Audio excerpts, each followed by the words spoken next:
Assalamu Walaikum. Hello friends, how are you? Welcome back to my another video. In this video, I am going to show you how to center text in InDesign 2022. Let's get started.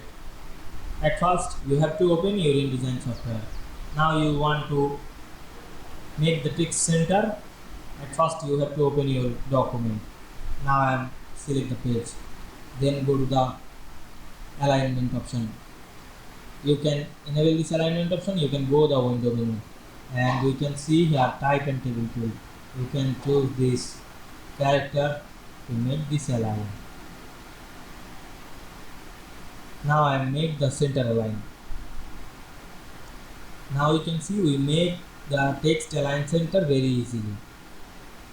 You can align center another text.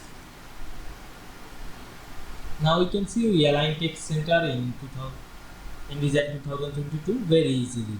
I hope you enjoyed my video. Please like, comment, share and subscribe my channel. Thanks for watching.